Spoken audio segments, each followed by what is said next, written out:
Assalamualaikum warahmatullahi wabarakatuh. Perkenalkan, nama saya Eliza Febrianti dari Fakultas Ekonomi dan Bisnis, Prodi Manajemen kelas D. Saya ingin mempresentasikan ujian akhir semester Bahasa Indonesia yang sudah selesai saya kerjakan. Gagasan dalam berbicara memiliki peran yang sangat penting karena objek utama dalam berbicara adalah menyampaikan gagasan. Gagasan adalah produk pemikiran yang dimiliki manusia yang dapat disampaikan baik melalui lisan maupun tulisan agar pembicara mencapai sasaran dan tujuan yang diharapkan. Gagasan yang akan disampaikan harus betul-betul dipertimbangkan dan dimatangkan. Dalam kegiatan berbicara perlu menyampaikan gagasan dan mengorganisasikan gagasan. Menyampaikan gagasan dalam kegiatan berbicara. Objek utama dalam kegiatan berbicara adalah menyampaikan gagasan yang disampaikan merupakan hasil dari pengetahuan, pengalaman, atau pengamatan. Berbicara harus didukung oleh data atau fakta yang dapat dipertanggungjawabkan kebenarannya sendiri. Dalam menggunakan tujuan sebagai tolak ukur penyampaian gagasan dalam kegiatan berbicara, yaitu 1. Gagasan berhubungan dengan masalah. 2. Gagasan mempercepat pemahaman masalah, penemuan sebab pemecahan masalah. 3. Gagasan tidak mengulang gagasan yang pernah disampaikan peserta lain. 4. Gagasan didukung faktor, contoh, ilustrasi, perbandingan, atau kesaksian. 5. Bahasa untuk menyampaikan gagasan, menggunakan kata dan kalimat yang tepat. 6. Gerak, mimik, nada suara, tekanan, dan intonasi yang digunakan dapat memperjelas gagasan yang disampaikan.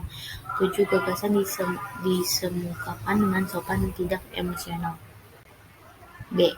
Mengorganisasikan gagasan dalam keterampilan berbicara. Proses yang dilakukan agar gagasan yang dikemukakan runtut dan lengkap sehingga mudah dipahami oleh pendengar. Sebelum mengorganisasikan gagasan, ada langkah-langkah dilakukan oleh seorang pembicara, yaitu 1. Menentukan tema, yaitu pokok permasalahan atau pokok pembicaraan yang cakupannya menyangkut permasalahan yang diangkat. 2. Mengumpulkan bahan. 3. Menyeleksi bahan, perlu dipilih bahan-bahan yang sesuai dengan tema pembahasan. Dan 4. Mengorganisasikan gagasan, menguraikan tiap topik atau masalah menjadi beberapa bahasan yang lebih fokus dan terukur. Ada beberapa tahapan dalam menyusun organisasi gagasan, yaitu 1. Mencatat gagasan. 2. Mengatur urutan gagasan. 3. Memeriksa kembali urutan gagasan. 4. Membuat kerangkaian yang terperinci dan lengkap. 5. Mengembangkan organisasi gagasan. Pengembangan organisasi gagasan berkaitan dengan 2 aspek, yaitu 1. Kerangka gagasan, dan 2. Pola pengembangan gagasan. 1. Kerangka gagasan. Kerangka gagasan berkaitan dengan susunan dan hubungan setiap gagasan yang akan menjadi pembahasan, yaitu 1. Kerangka topik, dan 2. Kerangka kalimat. A. Kerangka topik, yaitu kerangka gagasan yang disusun dengan menuliskan rangkaian bentuk topik gagasan. B. Kerangka kalimat adalah kerangka gagasan yang disusun dengan menulis rangkaian butir-butir dalam bentuk kalimat. Pengembangan gagasan. Dalam keterampilan menulis, gagasan-gagasan tertuang dalam satuan bahasa yang disebut dengan paragraf. Ada 3 syarat dalam pengembangan paragraf, yaitu kesatuan gagasan, kepaduan gagasan, dan kelengkapan gagasan. A. Kesatuan gagasan. Paragraf yang memiliki unsur kesatuan adalah paragraf yang memiliki 1. Kesatuan gagasan utama beserta dengan gagasan-gagasan penjelas lainnya. Gagasan-gagasan dikembangkan dengan cara menghubungkan satu sama lain dengan satu kesatuan tertentu. B. Kepaduan gagasan. Agar memenuhi kepaduan kalimat-kalimat di dalam paragraf harus sejalan dengan logistisasi. Ada beberapa cara yang dapat dilakukan dengan mengembangkan paragraf yang padu, yaitu sebagai berikut. 1. Penggunaan repetisi. Pengulang kata atau repetisi adalah cara memperoleh kepaduan dengan cara mengulang kata tertentu, kata pokok atau penting. 2. Penggunaan pronominal kata ganti untuk menyebutkan nominal atau frasa nominal yang telah disebutkan lebih dahulu. Misalnya, frasa pengusaha yang sukses dapat digunakan pengusaha itu atau mereka. 3. Penggunaan kata hubungan konjungsi antar kalimat. Konjungsi adalah kata atau ungkapan penghubungan antar frasa, antar dosa, dan antar kalimat. Konjungsi yang berkenan dengan kepaduan paragraf adalah konjungsi antar kalimat. Konjungsi termasuk dalam golongan ini adalah namun, tetapi, oleh sebab itu, akibat, selain itu, di samping itu, jadi, dan sebagainya. Konjungsi tersebut dalam paragraf selalu berada di awal kalimat. Kelengkapan gagasan, artinya sebuah paragraf harus memiliki kelengkapan gagasan penjelasan. Biasanya gagasan utama diwujudkan dalam kalimat utama dan gagasan penjelasan diwujudkan dalam kalimat penjelas. Kadang-kadang ditemui juga ada paragraf di kalimat penjelas, tapi tidak ada kalimat utamanya. Paragraf seperti ini sering ditemui pada paragraf deskriptif. 1. Gagasan utama adalah topik utama atau permasalahan yang sedang dibahas dalam satu paragraf. Gagasan ini disebut abstrak karena wujud konkretnya dalam bentuk kalimat ramaz.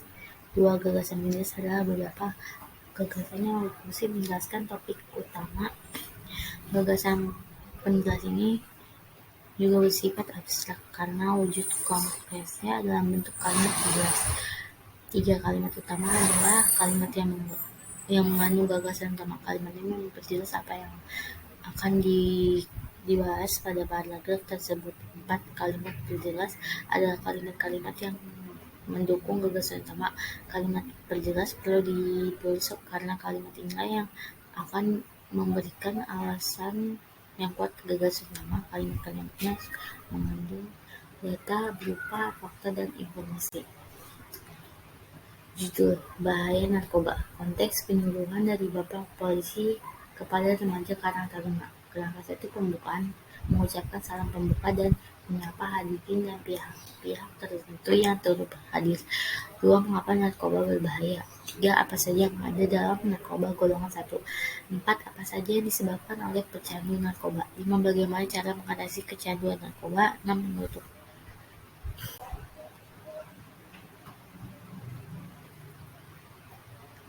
Berikut adalah teks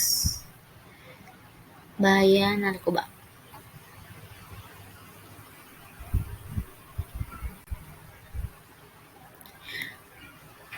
Pemeriksaan dilakukan tidak hanya oleh karena dokter, tapi juga terapis. Pemeriksaan merupakan untuk mengetahui sejauh mana kecanduan yang dialami dan adakah efek samping yang muncul. Jika si pemakai mengalami depresi atau bahkan gangguan perilaku, maka terapis akan menyembuhkan efek tertentu tersebut, baru melakukan rehabilitasi. Detoksifikasi. Mengatasi kecanduan harus melalui beberapa tahapan, dan salah satu yang cukup berat adalah detoksifikasi. Di sini pengguna harus 100% berhenti menggunakan obat-obat berbahaya tersebut. Reaksi yang akan dirasakan cukup menyita penenang yang dikonsumsi biasa. Selama proses detoksifikasi, dokter akan meringankan efek yang tidak menyenangkan tersebut dengan memberikan obat. Di samping itu, pecandu juga harus memperbanyak minum air agar tidak terkena dehidrasi serta mengkonsumsi makanan bergizi untuk memulihkan kondisi tubuh. Lamanya proses ini sangat tergantung pada tingkat kecanduan yang dialami serta tekad yang dimiliki oleh pemakai untuk sembuh. Stabilisasi. Setelah proses detoksifikasi berhasil dilewati, selanjutnya dokter akan menerapkan langkah stabilisasi. Tahapan ini bertujuan untuk membantu pemulihan jangka panjang dengan memberikan resep dokter. Tidak hanya itu, pemikiran tentang rencana ke depan pun untuk diarahkan agar kesehatan mental tetap terjaga dan tidak kembali terjerumus dalam bahaya obat-obatan terlarang. Pengelolaan aktivitas. Jika suatu keluar dari rehabilitas, pecandu sudah akan sembuh, akan kembali ke kehidupan normal. Diperlukan pendekatan dengan orang terdekat seperti keluarga dan teman-teman agar mengawasi aktivitas mantan pemakai tanpa dukungan penuh dari orang sekitar. Keberhasilan dalam mengatasi kecanduan obat terlarang tidak akan lancar. Sekian yang dapat saya sampaikan mengenai penyuluhan tentang bahaya narkoba. Semoga anggota Karang Taruna dan hadirin semua dapat mencegah dan menjaga diri agar tidak menggunakan narkoba karena akan membahayakan diri sendiri. Wassalamualaikum warahmatullahi wabarakatuh.